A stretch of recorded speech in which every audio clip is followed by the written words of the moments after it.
Hi, welcome back to the tutorial video of TF-Econ.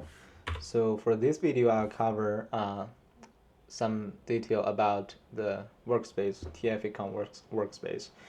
So this workspace is generated by TF-Econ init from last video.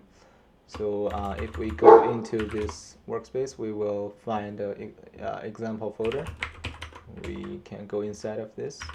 So this is the two files that you need to input for a TF-Econ workspace, and these two files take all the input parameters of the TF-Econ.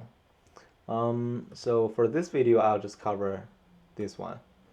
Okay.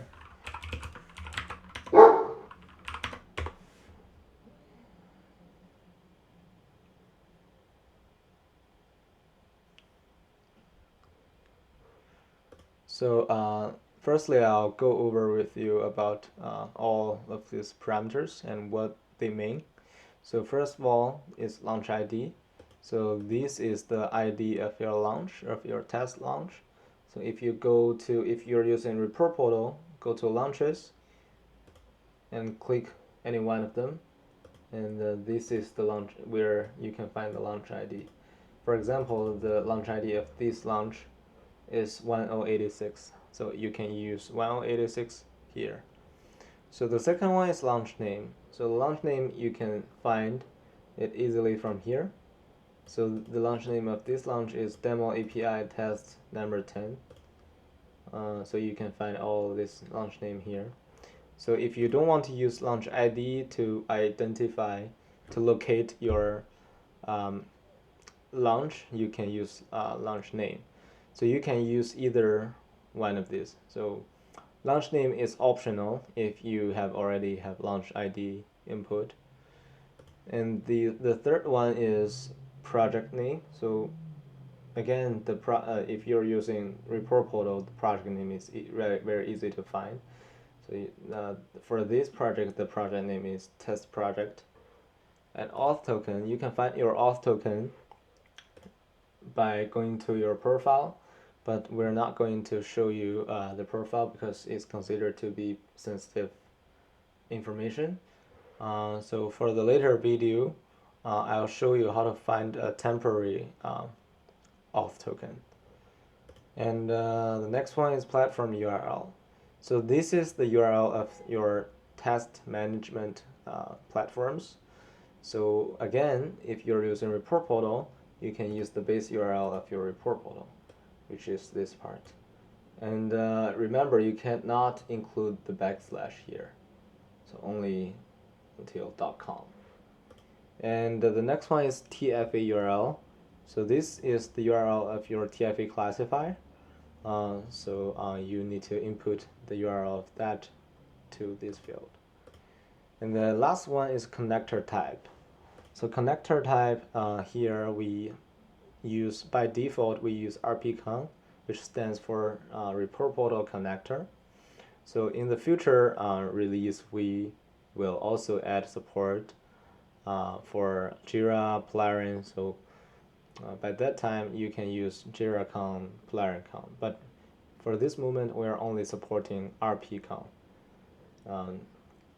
Yeah, so these are all the parameters for this TF-Econ.yaml, and this is the default place where you input all the parameters for the TF connector.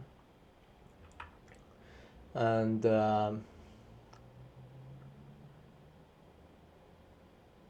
so the default TF-Econ.yaml location is, so if you run TF-Econ any command, it will automatically search for the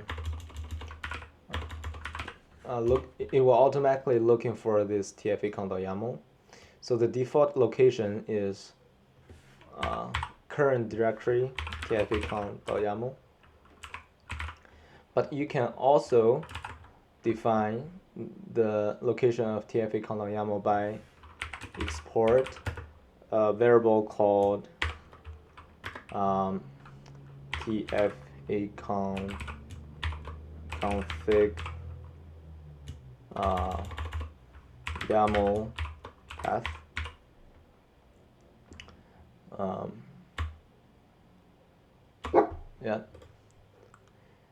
And so all the parameters input from TFE counter YAML will be overwritten by environment variable and the variable input from the CLI flag.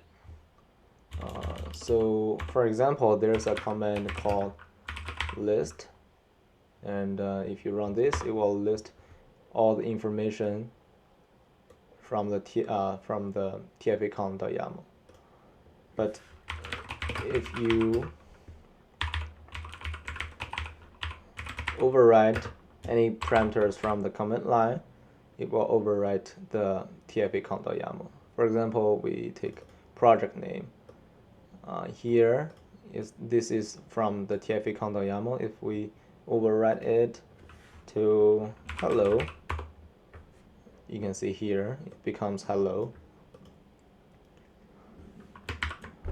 Okay, thanks for watching. I'll cover more about TFE count.cfg for the next video.